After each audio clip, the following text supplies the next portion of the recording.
अस्सलाम वालेकुम दोस्तों, कैसे हैं आप लोग। उम्मीद है कि अच्छे होंगे। एक बार फिर से आप सभी का स्वागत है अपने चैनल HR4U में, आज नए वीडियो के साथ, जोशीले वीडियो के साथ।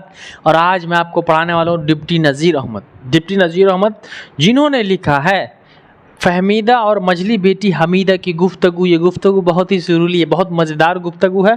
मैं मज़े से पढ़ाऊँगा आपको। और अगर आप चैनल पर नए हो तो चैनल को अभी जस्ट सब्सक्राइब कर लोगे और बेल आइकन भी दबा लोगे, कहना ना पड़े। आप तुरंत यार समझो, यार मैं आपको वीडियो दे रहा हूँ तो आपका मतलब क्या, देखा बस यूँ क्लिक करना है, बेल आइकन दबा लेना, खत्म। आपका काम ऐसा थोड़ी लग रहा है आपका।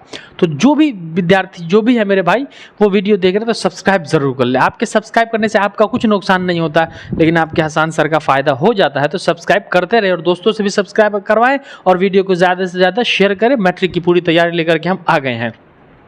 तो पढ़ेंगे, सबसे पहले हम डिप्टी नज़ीर अहमद की हालात ज़िंदगी पढ़ लेंगे, जिससे ऑब्जेक्टिव ज़्यादा पूछता है मैट्रिक में।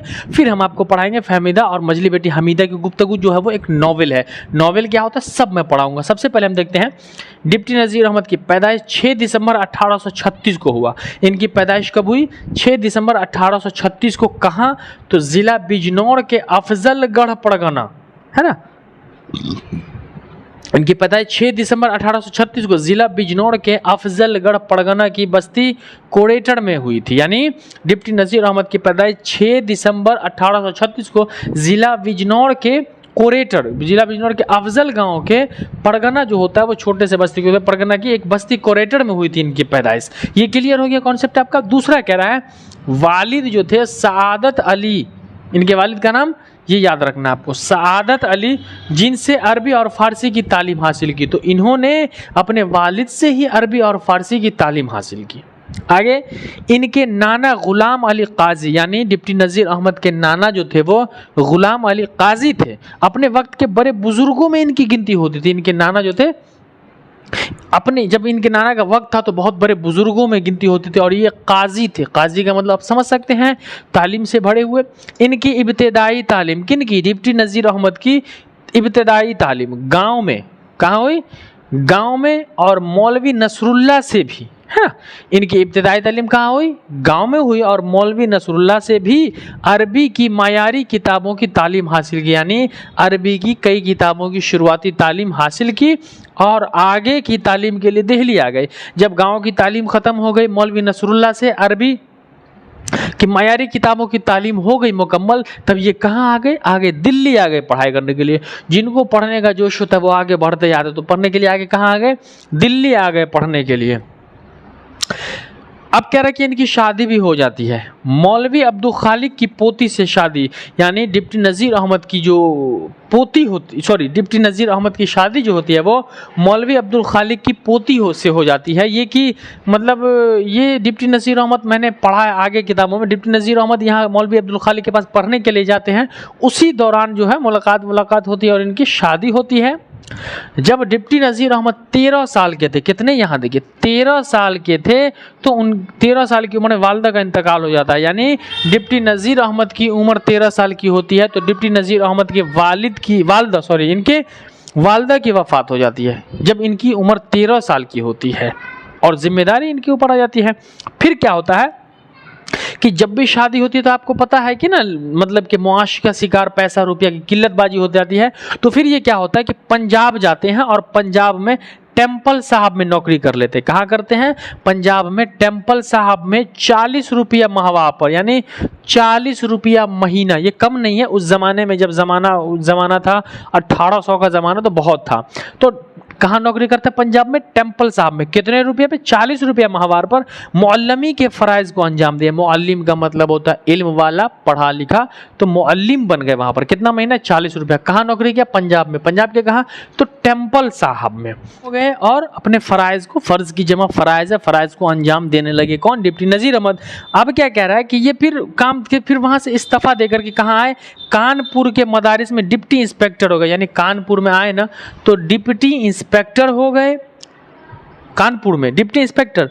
फिर इस्तीफ़ा भी दिए, यानी रिजाइन कर दिए, इस्तीफ़ा भी दे दिए। फिर दिल्ली आ गए, यानी वहाँ से कहाँ से, कानपुर से डिप्टी इंस्पेक्टर बने, वहाँ से रिजिग्नेशन करके इस्तीफा दे करके फिर कहाँ आ गए, फिर से ये दिल्ली आ गए। और क्यों? क्योंकि ज़माना गदर का आ चुका था, 1857 का गदर, जो आपने सनी देओल की फिल्म देखी है ना गदर, हाँ, तो वो 1857 हिंदुस्तान पाकिस्तान जो युद्ध होता है उसी का, तो उस गदर में आ गए।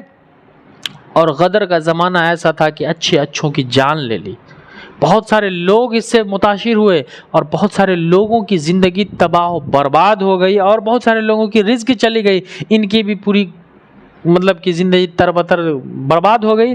अब क्या रहा है कि अव्वलिन नॉवेल निगार, तो डिप्टी नज़ीर अहमद को पहला नॉवेल नगार कहा जाता है। उर्दू का सवाल होगा कि उर्दू के पहले नॉवेल निगार कौन है, तो डिप्टी नज़ीर अहमद है, याद रखना, पहला नॉवेल डिप्टी नज़ीर अहमद ने ही लिखा था। तो उर्दू के पहले नॉवेल निगार डिप्टी नज़ीर अहमद।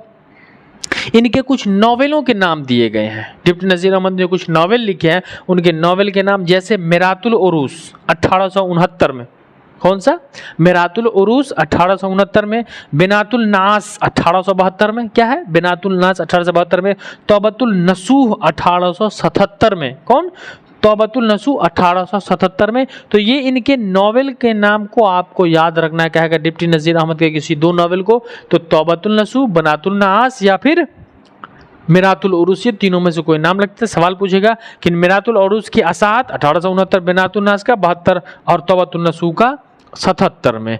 18 दिसंबर 1910 को इस महान शख्सियत की मौत हो जाती है। 18 दिसंबर 1910 को फालिज के असरात से इनका इंतकाल हो जाता है, इनको फालिज मार देता है और इनकी मौत हो जाती है, इनका इंतकाल हो जाता है। बड़ी शख्सियत डिप्टी नज़ीर अहमद का भी उर्दू में बहुत बड़ा योगदान है, बहुत बड़ी।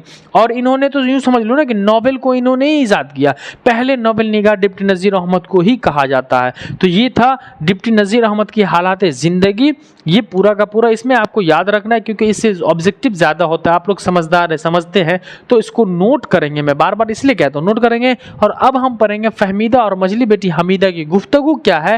ये नॉवेल है एक, तो हम अभी आपको ये पढ़ाते हैं, इसको नोट कर ले जल्दी से। तो हम आप जानेंगे नॉवेल किसे कहते हैं। देखिए नॉवेल क्या होता है, नॉवेल जो होता है किसी भी इंसान की ज़िंदगी में जो कहानी, जो वाक़यात हो चुके हों और उनकी बातों को हूबहू लिख दिया जाए, डुप्लीकेट नकल करने को हम नॉवेल निगारी कहते हैं। जैसे कोई हकीकत, कोई आदमी था और उसकी ज़िंदगी में जो भी काम हुए, जो भी उनकी ज़िंदगी गुजर चुकी है, ख़त्म हो चुकी है, और उसकी ज़िंदगी के हर लम्हात को हूबहू हम उतार देते हैं, लिख देते हैं, उसे हम नॉवेल कहते हैं। जैसे आप यूँ समझिए कि जैसे अभी एक फ़िल्म निकली थी MS धोनी, महेंद्र सिंह धोनी, तो हूबहू महेंद्र सिंह धोनी वाला काम किया था, किसने किया था, जो बिहार के एक एक्टर थे, क्या नाम था, सुशांत सिंह राजपूत ने किया था, जिनकी मतलब जिनका देहांत हो गया। तो वो जो फिल्म निकली MS धोनी, उसमें महेंद्र सिंह धोनी तो काम नहीं कर रहे थे, लेकिन उनकी जीवन की कहानी पूरी लिखी हुई थी और कोई दूसरा उसको नकल कर रहा था, तो इसी को हम नॉवेल कहते हैं, है ना। नॉवेल हो गया उर्दू में, और इंग्लिश में नॉवेल होता है, और हिंदी में हम उसे उपन्यास के नाम से जान सकते हैं, कह सकते हैं।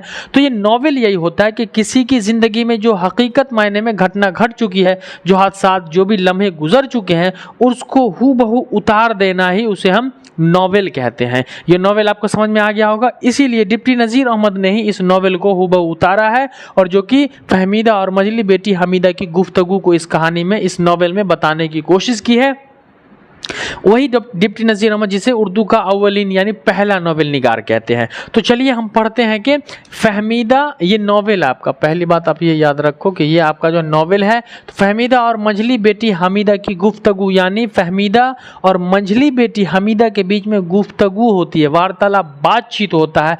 तो ये जो कहानी है, इस कहानी में कुछ अहम किरदार है। पहले तो देख लीजिए आपका फहमीदा और नसू, ये फहमीदा बीवी होती है और नसू जो उसका शौहर होता है, और आलिया हमीदा नन्नी बउआ इसकी फहमीदा की बेटी होती है। आलिया बड़ी लड़की होती है, हमीदा मंझली होती है, और नन्नी बउआ छोटी सी बच्चा होती है। और इस कहानी में दो लड़के का भी किरदार का जिक्र किया गया है, सलीम और कलीम, दो लड़के होते हैं नसू के पास, जो इस कहानी में कम जिक्र नहीं है लेकिन होते हैं। तो 3 बच्चा होता है। तो देखिए इसमें ज़्यादातर फहमीदा और हमीदा की गुफ्तगू होती है। यहाँ क्या, फहमीदा माँ हो गई और हमीदा बेटी हो गई, है ना।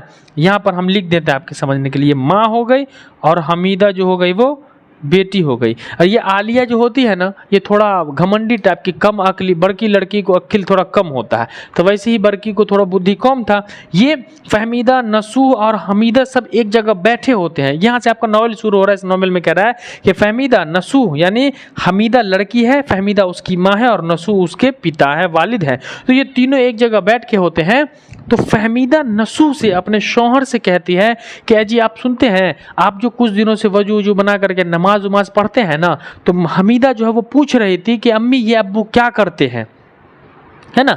तो पूछ कौन रही थी? हमीदा। हमीदा जो होते हैं वो फहमीदा से पूछते हैं कि अम्मी ये अब्बू वजू जो ऐसे पाँव हाथ धो करके, मुंह हाथ धो करके आते हैं और फिर ऐसे हाथ करते हैं, मुंह के बले गिर जाते हैं, अब्बू क्या करते हैं? तो फहमीदा कहती है कि बेटा ये अब्बू जो है तुम्हारे, वो नमाज पढ़ते हैं, इबादत करते हैं। तो फिर हमीदा कहती है कि ये नमाज क्या होता है, नमाज तो हम नहीं जानते। तो ये फहमीदा कहते हैं कि कितनी मासूम बच्चा, नमाज नहीं जानती। तो फिर बताती है कि नमाज जो हम अल्लाह की इबादत करते हैं, अल्लाह की इबादत को हम नमाज कहते हैं। तो फिर उसकी बेटी पूछती है कि अम्मी ये अल्लाह कौन होता है? तो उसकी माँ पूछते कि तुम अल्लाह को नहीं जानती? बोले नहीं, मैं तो अल्लाह को नहीं जानती।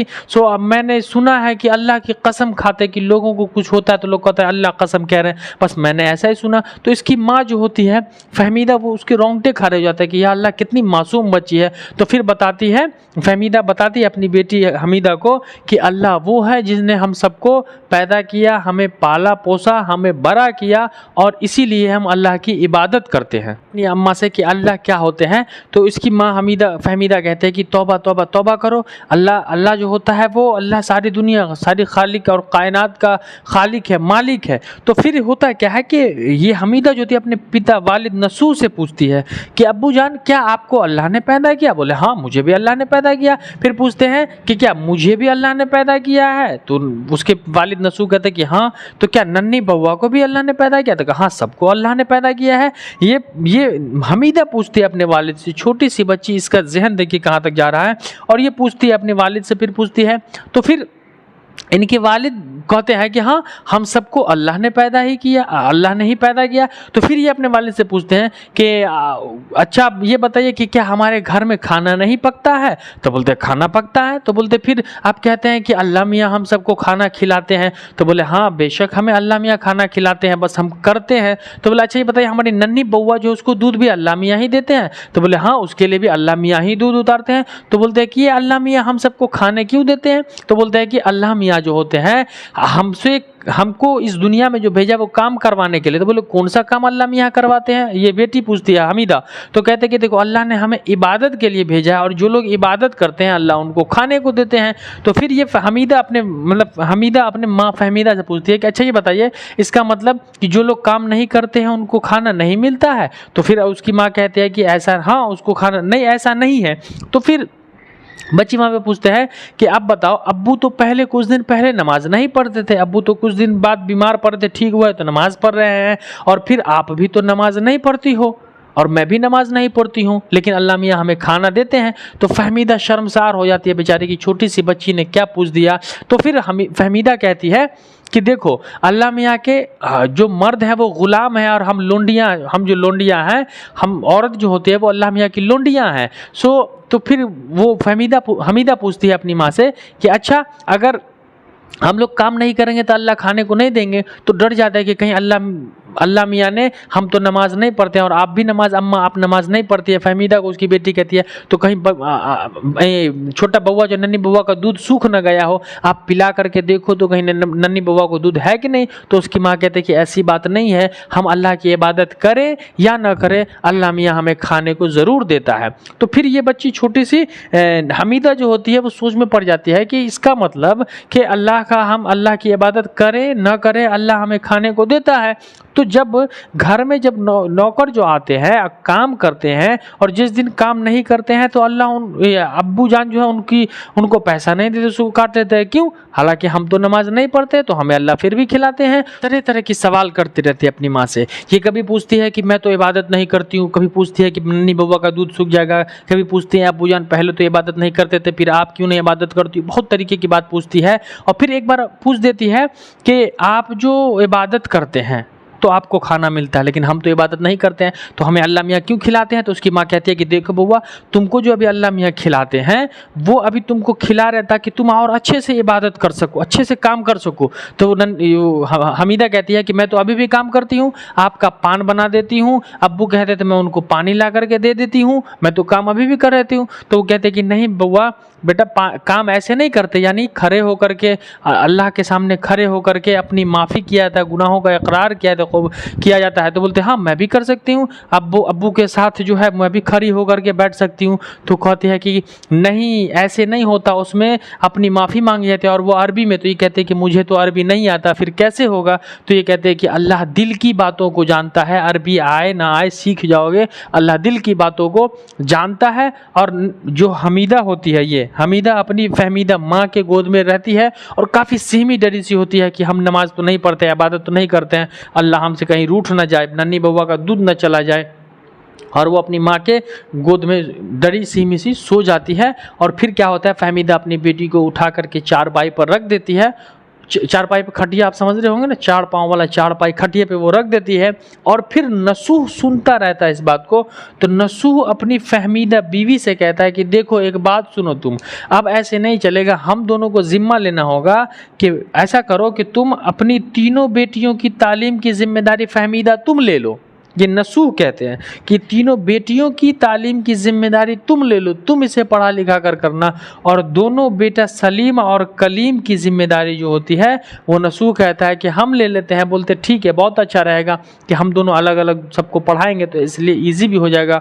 और दोनों यहाँ पर अपनी अपनी जिम्मेदारी ले लेते हैं। और ये आपकी कहानी फहमीदा और मजली बेटी हमीदा की गुफ्तगू ख़त्म हो जाती है। यही आपका नावल था। तो आपको नावल, डिप्टी नज़ीर अहमद के हालात ज़िंदगी और फहमीदा मजली बेटी हमीदा की गुफ्तगू सब का सब समझ में आ गया होगा। कुछ क्वेश्चन आंसर है वो मैं आपका क्लियर कर ही देता हूँ। साथ का साथ आपका सवाल मुख्तसर तरीन सवाल क्या था कि नज़ीर अहमद कब और कहाँ पैदा हुए? डॉक्टर नज़ीर अहमद कब और कहाँ पैदा हुए? तो नज़ीर अहमद, डिप्टी नज़ीर अहमद की पैदाइश 6 दिसंबर 1836 को ज़िला बिजनौर के अफजलगढ़ में हुआ था। नज़ीर अहमद के किसी 2 नावल का नाम बताइए। नावल यहाँ मैंने बता दिया है, नावल मिरातुल उरूस और मिनातुल नास या तौबतुल नसूह, इन तीनों में से कोई 2 लिख दीजिएगा। फहमीदा और हमीदा नसूह की कौन थी? देखिए, फहमीदा और हमीदा नसूह की कौन थी? तो फहमीदा नसूह की बीवी थी और हमीदा नसूह की बेटी थी। नज़ीर अहमद ने किसकी तालीम और तरबियत के लिए नावल लिखा था? तो डिप्टी नज़ीर अहमद ने बेटियों की तालीम तरबियत के लिए नावल लिखा था। किसके लिए? बेटियों की तालीम तरबियत के लिए नावल लिखा था। ज़ेर निसाब नावल के इक़्तिबास के 2 किरदार होगा, यानी ज़ेर निसाब किताब में जो ये नावल है इसके 2 किरदार का नाम बताइए। तो या तो आप फहमीदा, हमीदा नसूह, आलिया, हमीदा, नन्ही बउआ, किसी किरदार का 2 नाम लिख दीजिएगा। उसके बाद नीचे मुख्तसर सवालात है कि नज़ीर अहमद के बारे में 5 जुमला लिखे। तो नज़ीर अहमद के बारे में यहाँ से आप लिख दोगे। फहमीदा के किरदार पर मुख्तसर रोशनी डालिए। फहमीदा जो होती है माँ होती है, अपने बच्चे की तालीम और तरबियत का जिम्मा ले लेती है लड़कियों के। उर्दू के किसी 5 नावल निगार का नाम लिखिए। तो उर्दू के किसी 5 नावल निगार का, जैसे डिप्टी नज़ीर अहमद हो गए, और भी 4-5 नाम है उसको आप लिख लोगे। वैसे ये सब एग्जाम में नहीं पूछेगा। सर सैयद के अनासर खस्म, ये भी हैसियत के नज़ीर अहमद की खिदमत पर रोशनी डालिए। तो ये सवाल आपका ख़त्म हो गया। यहाँ पर आपका ये चैप्टर, इसमें कुछ अल्फाज अजदाद हैं, यहाँ पर मैं बता देता हूँ। दर्ज झेल में अल्फाज से जुमला बने, तो जुमला बनाने का जुमला मैट्रिक में पूछता नहीं है। तो ऐसे आपका ये चैप्टर नंबर 12 जो था नावल फहमीदा और मजली बेटी हमीदा की गुफ्तगू, ये ख़त्म हो चुकी है। अब मुझे उम्मीद है कि आपको पूरा का पूरा चैप्टर समझ में आ गया होगा, ऑब्जेक्टिव पूरा क्लियर हो गया। और अगर आप चैनल को सब्सक्राइब कर चुके तो वीडियो को ज़्यादा से ज़्यादा शेयर करो और मेरा सपोर्ट करो, ताकि मुझे आपको पढ़ाने में मज़ा आए। और कोई प्रॉब्लम रह गया तो कमेंट सेक्शन में आप पूछ सकते हैं। तो दीजिए अपने हसन सर को इजाज़त, मिलते हैं हम अगले क्लास में। तब तक के लिए जय हिंद, खुदा हाफिज़।